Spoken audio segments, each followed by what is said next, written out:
Hello and welcome to Mystica. Now today I'm very honored to have a guest who is a mystic man, Mr. Lars Muhl. Hello. Hello, thank you. Very happy that you are here, and I'm excited because I love your books, I love your work, and wonderful that you are here in Munich. And yeah, good luck and much fun to this interview.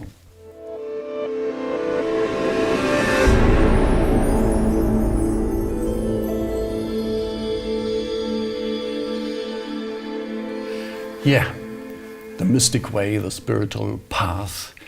You read wonderful books. You have a long way on your own spiritual path. And Lars Muhl, thank you again that you are here. I read about that you have the first experiences since your childhood. Mm-hmm. Is that right? Yes. I'm positive that all of us have our first spiritual experiences when we're we're children. But I've experienced also too many people who have come to me and in need of help or advice or anything, that we seem to forget about it very quickly. Yeah. And often we are maybe told by our parents, well-meaning people around us, that we should not pay any attention to that kind of thing. So I think that is also part of my work today, in remembrance of this, to tell people, remember, try to go back and see how can you actually remember these things, because they have been there all the time. To me, it was very, very, because I was confronted with my little sister's death when I was 9, 10 years old. And that to me was a start of a whole new way of perceiving what it was to be on earth suddenly and be here. And I also feel a lot of people who are actually working with spirituality have felt the same kind of estrangement to being here from a very early age on. Yeah, so we are all spiritual people it's also. Like, we come from afar. And a lot of people come here for the first time, incarnate here for the first time, come from somewhere else. And they have certain duties to do here and certain experiences to do here. And very often a mix of both, because every time you have a task to do, you also having some experiences that you can learn from at the same time. And also we have the normal life here with problems and things and new themes. And the drama of life is something that is really challenging for most of us. And to bring heaven and earth together, it's a long life work, isn't it? Yeah. So that has been exactly the same for me as it has been for everybody else. I've just been confronted with it in a very what do you call it? What happened there? She just, she had a brain tumor and she died. And to me, it was, of course, a shock, because we were very connected. Yeah. But in some very innocent kind of way, at one point, in a childish way, years before it happened, I had this, she was irritating me, and I was just saying, I wish she weren't here. And suddenly she weren't here anymore, And then you felt guilty, or no? Yeah, of course. I felt that this was my... And later on I started to reflect that you should be very careful for what you wish for. Yes. Best thing not to wish anything. I don't Maybe know. to wish, please help me, be my guide, dear God. This is a good wish, isn't it? What is the best wish we can do for our life? I don't know. That's part of the challenge, really. We can only wish to be to express the best part of who we are, of the original self that but what I believe that we are here to rediscover, because First to realize who am I, who we are. Yeah. Exactly. Yeah. And what is my work here? What do I have to do? What is my light, isn't it? Yeah. Yeah. But at that time, because of that, it made me very vulnerable to everyday life. So to speak, I could not attend school. I could not go. And there were so many things that I had to go on my own, and I had to do something. So my path had been a lonely one, really. Yeah. A little bit like an alien feeling sometimes. I know this too. I think a lot of people. Yeah. And you had some Kundalini experiences as a child. Yeah, but that's also something that I later get to know from the seer, my teacher, many years later. Yeah. That this is also part of every human being's experience. But it's not so holy, Kundalini. It's not about holiness. It's about something that actually happens to you. Yeah. Because of when we have a shock, for example, it doesn't have to be losing a member of your family. It can also be waking up and you find yourself alone in the house and you feel abandoned, for example. And that abandonedness have maybe to you especially something that you can remember from a former lifetime. And it made you tick on that special feeling. And maybe it's a shock you get from it. And in that moment, you will feel a release of what is called Kundalini. It's something that happens when every person who go into being when Eros is awakened around 12, 13 years old. These things happens to everybody. And if you have a shock, my teacher told me, you will feel that in a way. It's like something, a veil is taken away and you are being very exposed to everyday life, to the world, to noise, to everything, other people's problems. To me, it meant that I was confronted with other people's pains and problems. I could also feel that when a grown-up, an adult, was not speaking the truth. You felt there's something wrong. Not that they were lying, but you know that it's not, in coherence with what that person really are. It's a pretense. You pretend to be something that you aren't, and that's very natural also for all of us. That at certain moments of our life we feel the need to try to project something that is not really us. We learn from that. I feel that's what we really learn from. But we need to also to see it in order to get rid of it or to transform it, I think. Yeah, and on the spiritual way, sometimes it's the best thing to become nobody. Becoming nobody is a mystic thought. Okay, you felt a little bit alone, and others like other people, and did you also felt guided by angels? Did you have the feeling, okay, it's fine, I go my way? Where did you get the security, the feeling that it's okay to be here and do these experiences? Both no and yes. Because I was really in a bad spot. Really. I felt really estranged and being not connected to anything here. So it was really not. I was not good. Okay. But then another thing happened when. That was when a few years later, I got a book with a post from an anonymous sender. I don't know to this day who sent me this book, but this is a small book of aphorisms of a Sufi master called Hazrat Inayat Khan.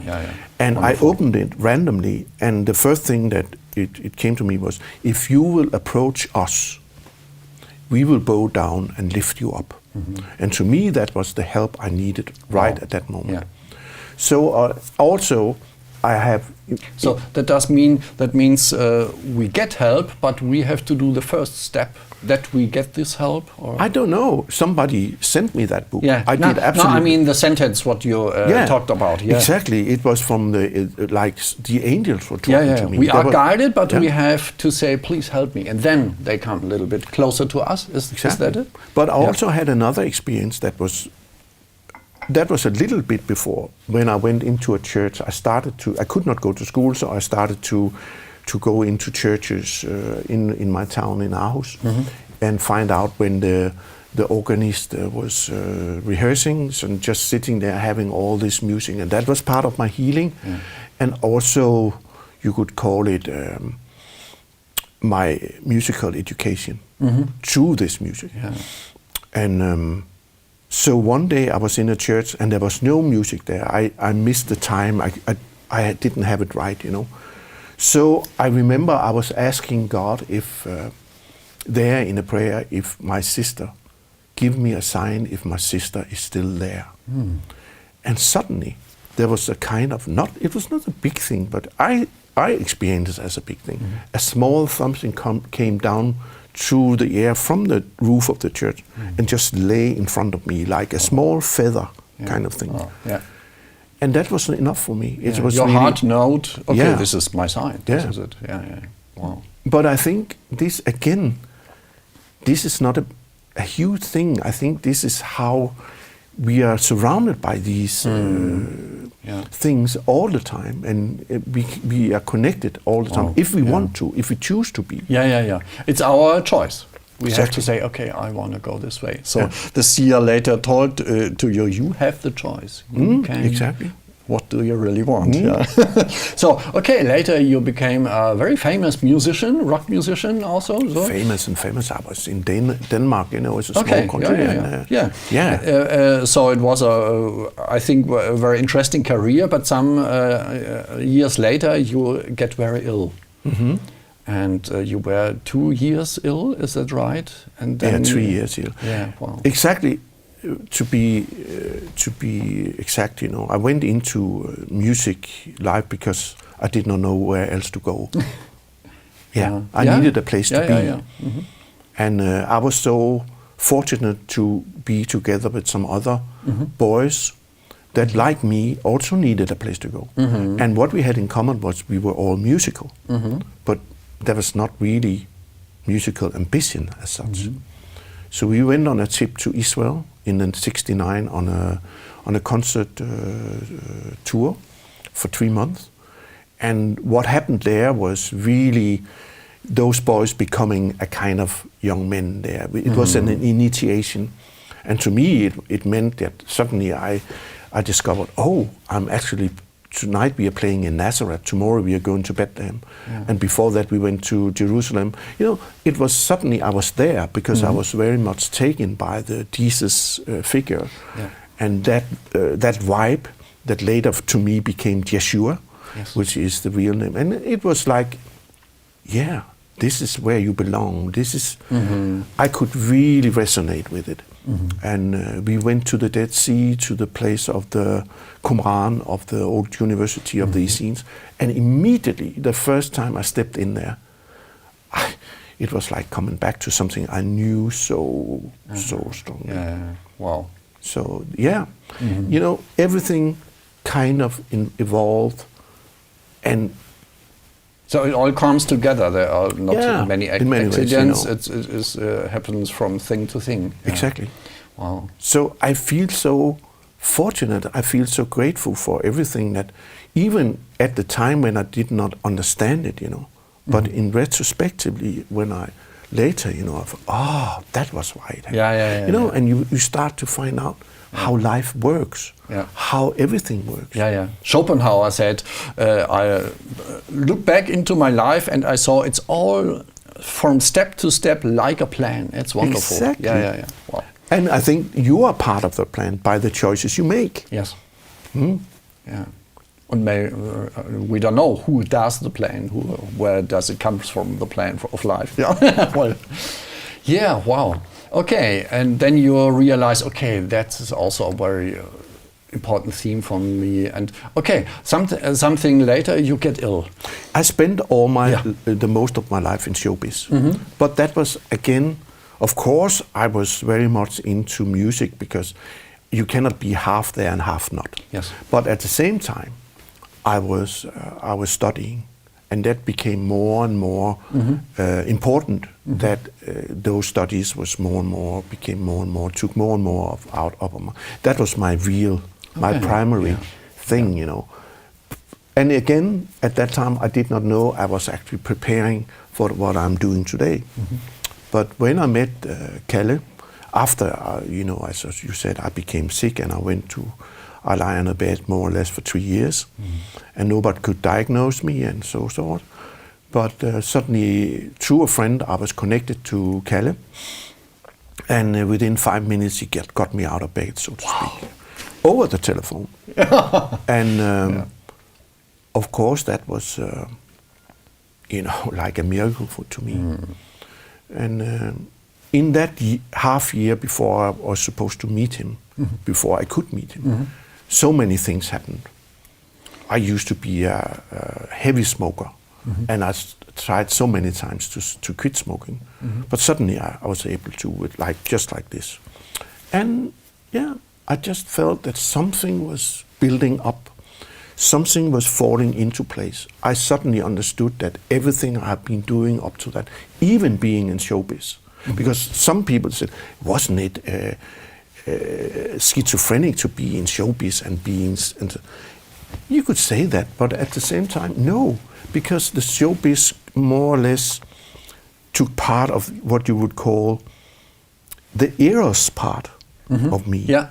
While the creativity, also Kundalini power, also, sensuality. To play, sensuality in many ways, of smell, of being, and start to joining into life, because I've been so estranged. So it took me it forced me into be part of, there was drugs, there was partying, there was all the ordinary things of that. What you think?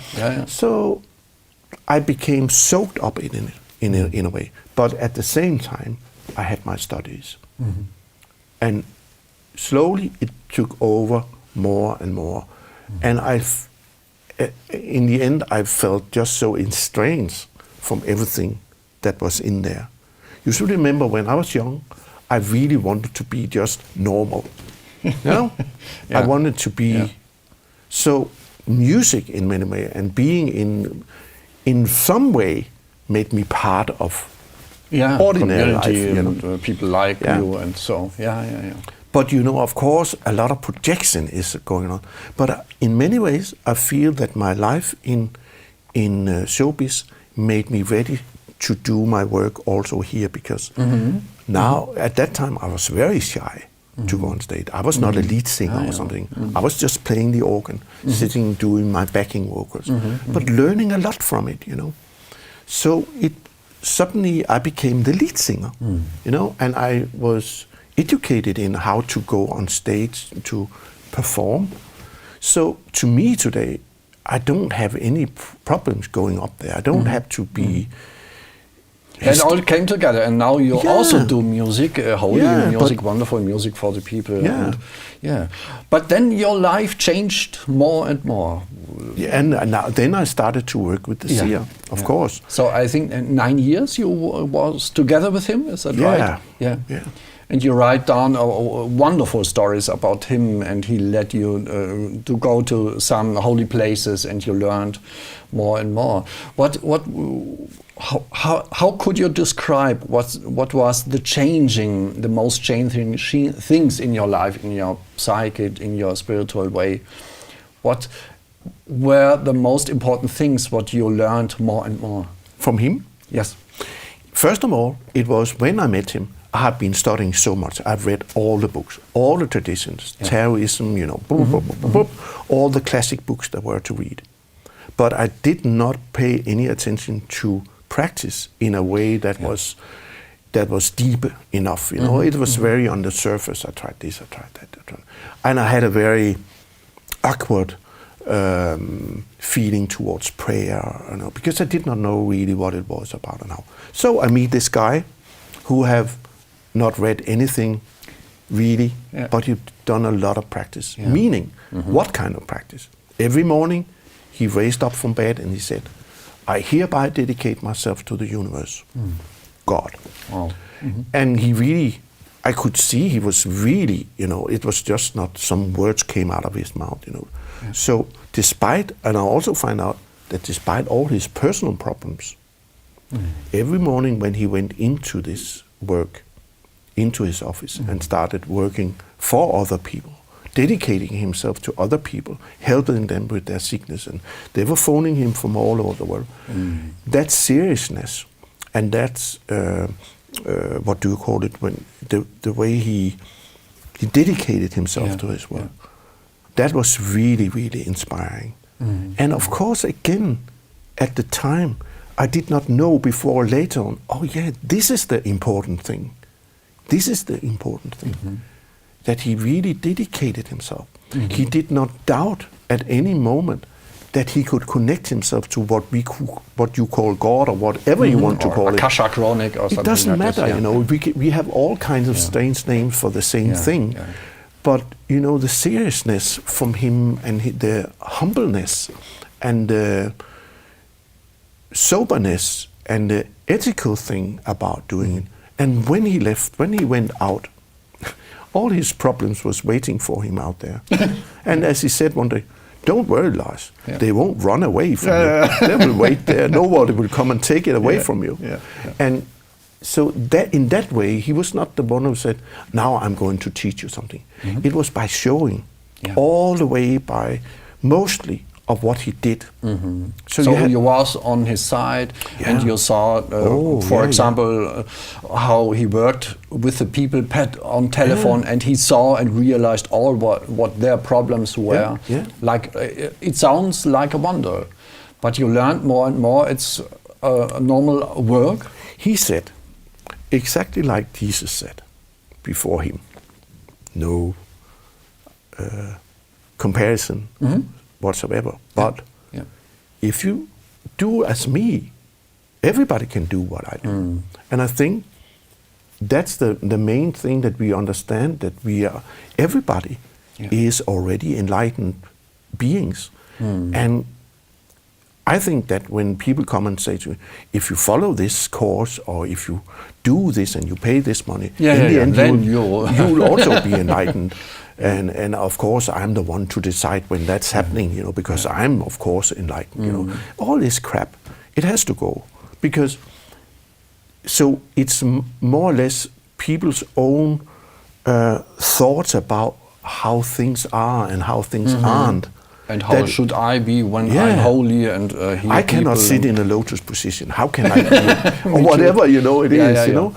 And I think we have to get rid of that, because Jesus is saying that if you follow my example, you can do even greater wonders than I. Just think about it.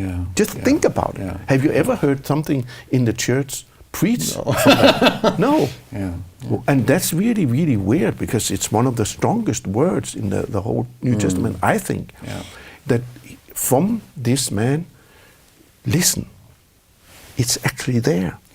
Heaven is within you. So you can choose. Make the choice. You can choose. Okay. Allow it to happen. You know? Is it important to choose? Is it important? Yes, because we were given free will. You can read that in the Bible. People, they come to me and say, how can there be a God when people are starving, there's wars? And please, who made the choice to go into war? Who made the choice that those people in Africa should not have anything for everything they provide for us, and so forth? We have the choice in everyday life to go in and say, do I really want to drink this coffee that is Indian? You know, I remember very much as a young person. It's a holy Mystica coffee, you know. I know. That's why I drink it, you know. That Bob Dylan, he had just made a new record company with, I think it was Columbia Record. And he had found out that in the same breath that he was singing about not going to war and against this, and he was standing up for peace, Columbia Records had a side business that was providing small pieces for bombs that was being thrown in Vietnam. So immediately he went into he went to the chief, and that was while he was really selling a lot of records. Said, "Listen, I cannot be part of this. How can I stand there singing about this, and you are providing bombs? That is not connected, you know." And he actually did something to it, and you should remember that Bob Dylan actually, you know, I'm not actually a Bob Dylan fan or something, but I really respect something like that, because, you know, this is making a choice, and we can all do that. We cannot all know exactly that if I drink this or buy this, is that connected? So how should we? Well, we can't be all healers, but everyone has a special talent. We are all healers. That's real. I mean, when we make a choice to see another person as it really is, instead of seeing the fool or the, you know, we are actually doing some healing. Of course, we are not always able to do that, because we have personalities also, and we have egos, and egos are very, very touchable, you know. And egos love drama, and we are all and egos love it very complex, and we live in a complex world. And I'm so a complex person. It's a very long way to get enlightened. We are drama queens. In spe. And so we love that, until we find out that it's not the road we want to go anymore. So we can start to make other choices and start to work our way out of it, or try to transform it, even if it's sometimes difficult. But we can make the choice. I have here a quote from your last book, from this 3 books. The seer, he told about healing. Where is it? Here. When I heal, I give the people their freedom again. What does it mean? Also, Please, can you repeat that? Yeah, when I heal, I help the people to get free, absolutely free. So something like this, he said. What does it mean? The seer in... Maybe now I understand. Yes, he's given them back their freedom. That's what he's talking about. That he's somehow touching something in their so-called light bodies, where all the information about a human being is actually here in this incarnate. And that was how he worked, through the etherical, all the way. And so he tried to bypass, so to speak, personality. That was how I understood it in the end. I really understood that. And that was also because when people phoned, one morning, for example, I was sitting there in the some woman was starting, you know, "Oh, I have all these problems." And at that time, he just put down the phone, and he was still talking. And he said to me, "Just take a look. I have to go to the toilet for a piss." And she thought that he was at the other end. And when he came back, he took it up and said, "Okay, I think that's enough. But 10 o'clock, if you're ready, I will provide the healing. Have a good day." So, of course, that was first time I experienced that with him, and I thought that was a kind of rude thing, maybe. So afterwards, when we had breakfast, I just asked him about it. He said, "Listen, am I a psychologist? No, I'm a healer. I don't need all this noise, because it doesn't matter if people have a bad knee or they have a brain tumor. I have to fix it." "Yeah, you agree?" he said to me. Yeah, of course. So all this is just kind of holding on. I felt that this woman had been to many therapists before, repeating her story over and over again. That is her identity. We want to bypass that identity, because that is connected to ego and personality. And I felt I could not reach her. So I had to bypass her. But I could not, you know, see, it was, And it was just, I thought, I can go to the toilet. I needed a piss, to be frank, you know. So he was very much, you know, on the spot, in the moment. He was connected to her. He was really there.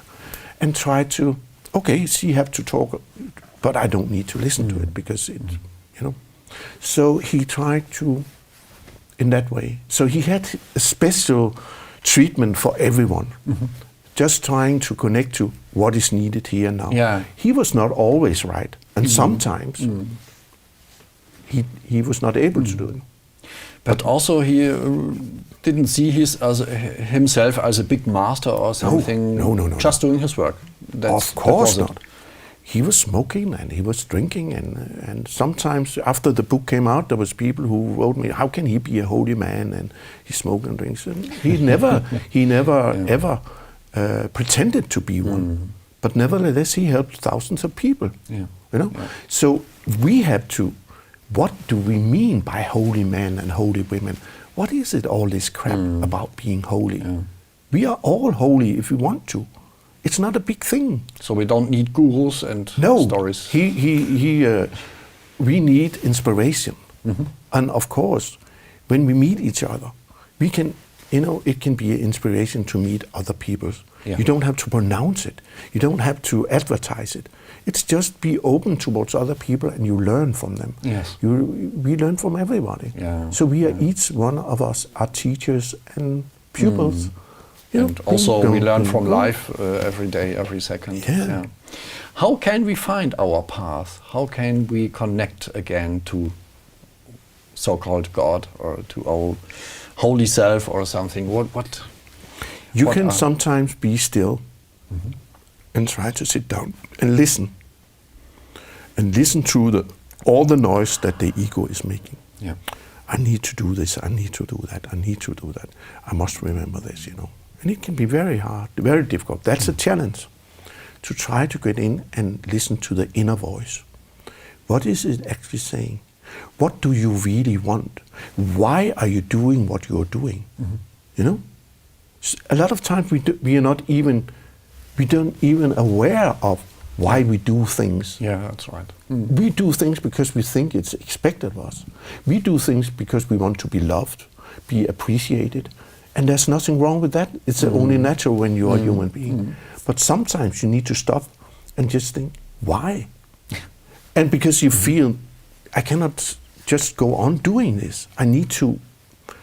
So my experience for many people who have come to me, and also I've experienced with who approached the seer, is that you come to a crossroad in your life, and which way to go? Yeah.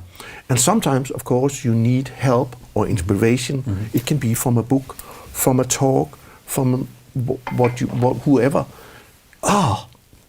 Yes, that resonates with something deep within me. Or you take what you would call the wrong turn and go down the wrong. But I don't think there's a wrong turn. There's not a wrong road. You felt in that moment you had to go down to experience something.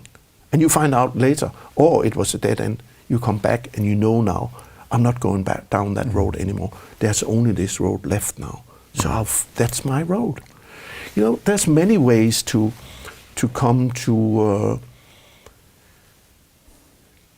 this way, to ourselves, to come to God. We talked a little bit about Yeshua, the saints, Maria Magdalena, and wonderful stories, wonderful experiences. Is now Yeshua present in our life or here in the air? Some people say he reincarnates sometimes. Others say he reincarnates in everyone when we realize God in ourselves. Maybe we should define what we mean by Yeshua, Jesus. Because there's Jesus, the person, and there's the Christ, the translated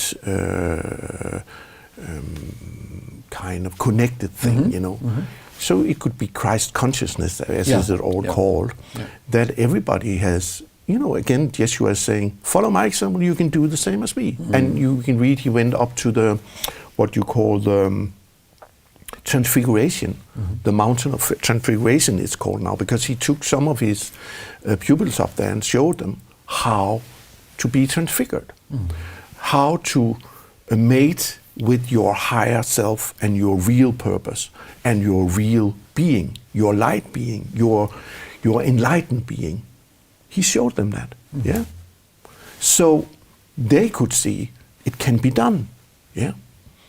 And I think that's what it is, you know. That's what the teaching all about. But Buddha did the same. A lot of teachers did the same. So I think we should be careful when I'm talking about Yeshua. It's because he has been such a huge inspiration for me, and I have a connection to him through my former incarnation as a Essene myself. So of course, but other people have other. Yeah, he was not like the only one, the only teacher. No. That's really. Even I have been connected to rabbis in Israel, to whom, you know, rabbis and Orthodox Jews, you know, Jesus is really absolute zero. He's really, you have to avoid him. But they say, for example, one that I'm especially very fond of, he died a few months ago, Adin Steinsaltz. He said that, he was a great teacher, but he was not the only one. Yeah. But he was a great teacher. He was a great transformer.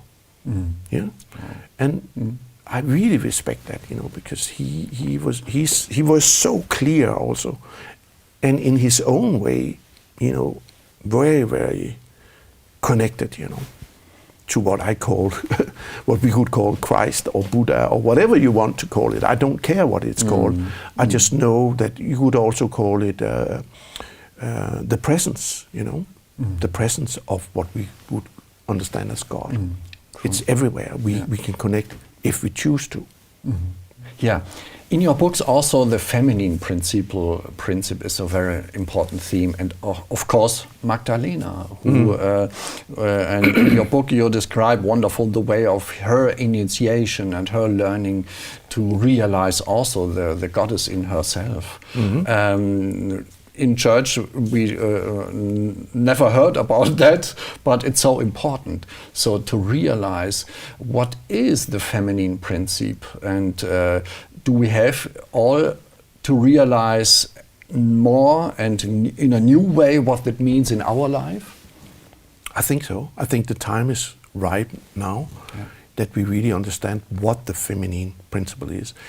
You know, we used to be talking a lot about men or women, but this is about feminine and masculine. Of course it has something to do with men and women, but it's not what we are talking about now. We are talking about feminine and masculine. And we are men, but we have also the feminine part in us. Actually, you have a very, very wonderful German writer called Franz Alt. He made a wonderful book called Jesus the First Man. I don't know what it's called in Germany. I got it in the late 80s, I think, in Danish. Somebody, and it was around the same time. There's also wonderful white hair like you. Okay, that makes me even more beautiful. Huh? No, but you're more beautiful. Wonderful. But Franz Alt is, he's one of those who really got it, you know. Yeah. And he's a warrior for peace, warrior for. I really resonates. He meant so much to me when I think it was in '86 I was I opened up towards the Magdalene, because I was very much into the scriptures, you know, old scriptures. And there was the Nag Hammadi scriptures, you know, with the Gospel of Thomas, Gospel of Philip, Gospel of Truth, and so forth. All the Gospels that didn't make it to the so-called Gnostic Gospels. And I was have been waiting for years for the first official English translation of all those Gospels in one, from all the scholars that was connected to the manuscripts. And it was while I was reading the Gospel of Philip, and I stumbled on this saying that Mary the Magdalene was the disciple that Jesus loved the most and often kissed on the. And then there's a hole in the manuscript, and they put in brackets because to show we don't know, we cannot read that word. So we don't actually know what part of the body he kissed her on. And I've never heard anything like that he was kissing anybody, and he was doing it very often. And to this woman, you know, nobody have told me about it.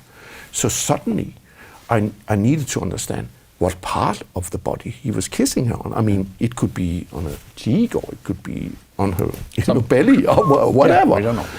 But actually, it led me to an old Jewish scripture about customs at the time of Jesus, made by an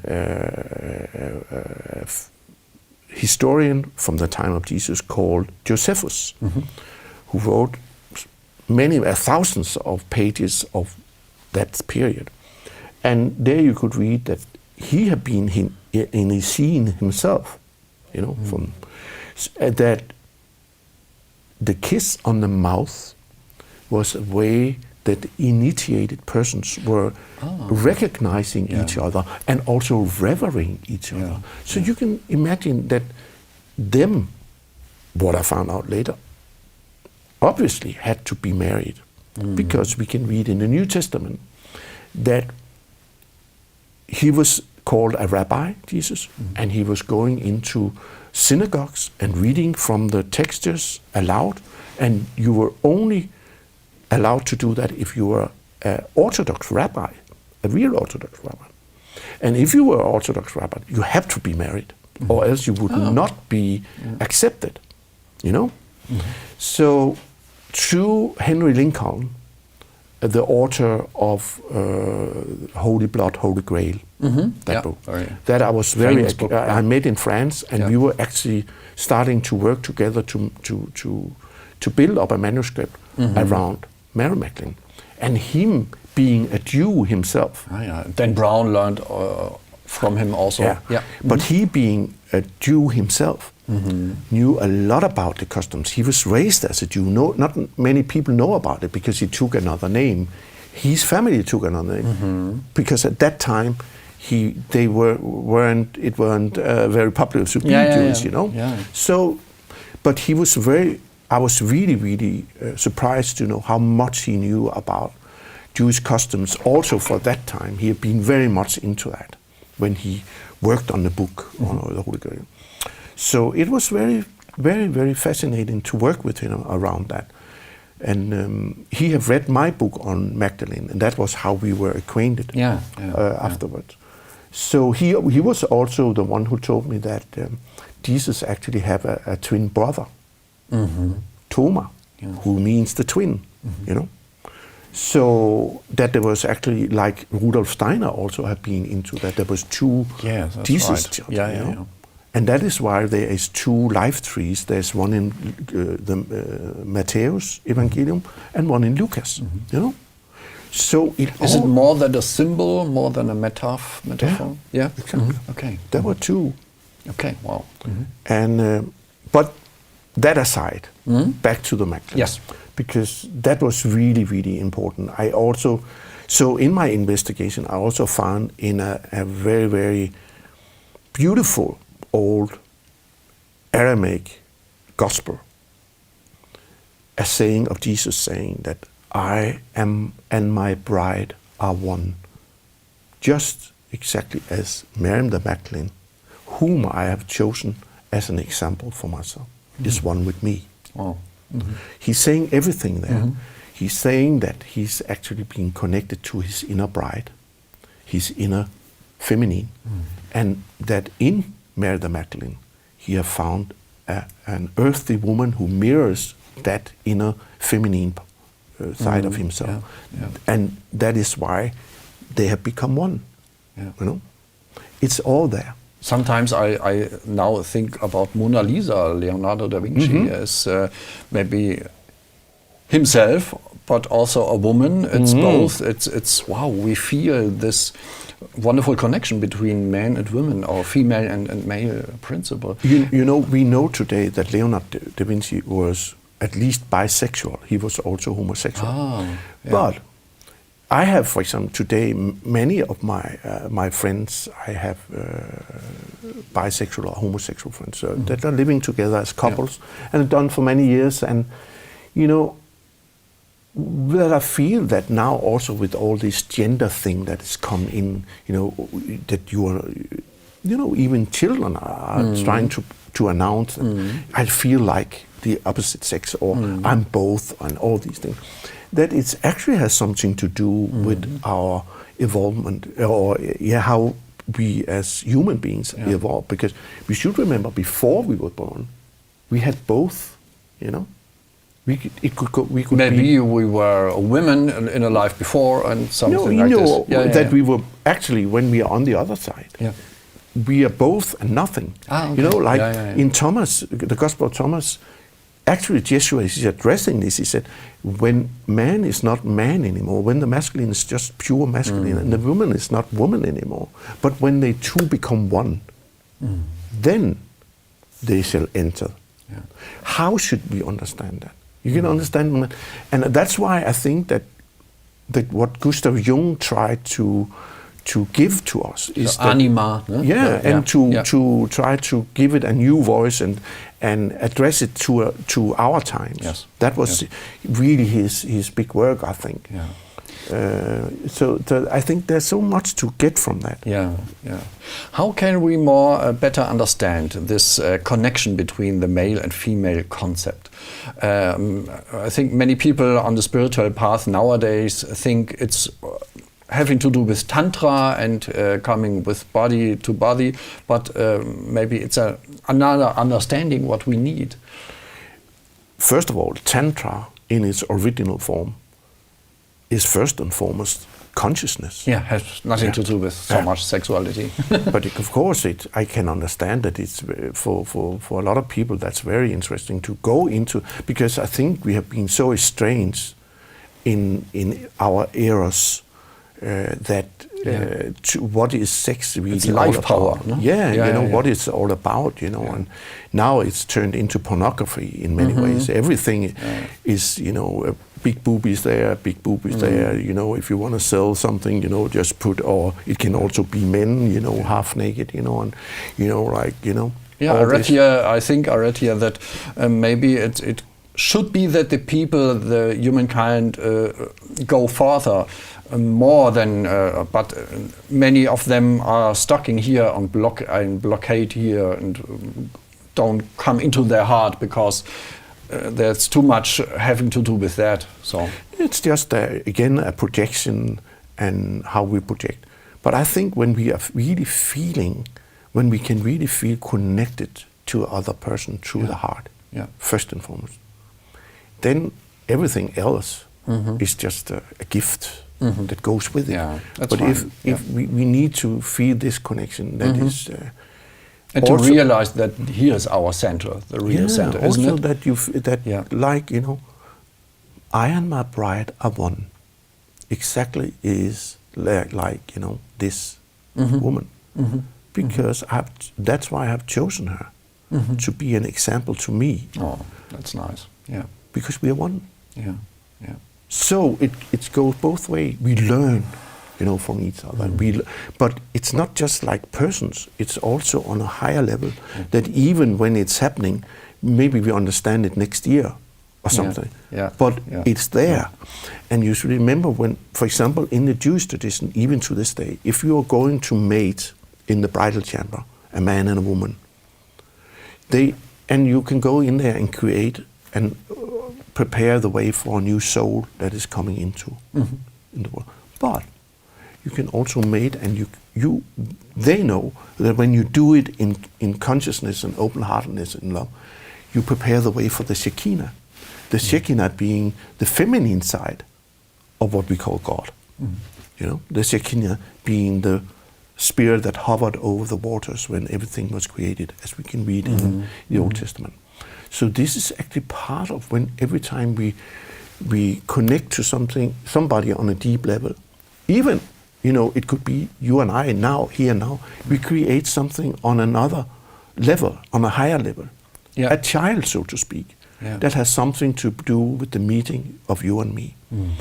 And we cannot just leave it there without nourishing it. So can you see now how we create a triangle between us? That it's not just, we cannot just... Not just two polarities, but the third is the child. The third is what we create now. We create something together between us. And if it is, we want something of value, If it's something that means something, it means also that we have to nourish it, to take care of it. Or else it will be just an orphan child. Who is going to take care of it? We create so many wild projections and so many crazy thought forms. So actually, the seer said that pollution of the world is very, very, of course, we need to take care of that. But there's another form of pollution, our thought forms. Our thoughts. What we project and keep on projecting. And it's all connected. Yeah. Yeah. And it's very difficult to understand it for many people, but it's all connected. I feel it also. I see it also. Yeah. Wow. Okay. I think this child, maybe you viewers feel what there we created. I would say we do a second interview. I'm very thankful. Very great. I thank you very much. Okay. Thank you. Have a good time. Wow. Isn't it touching? Well, I'm touched. See you again to the second part.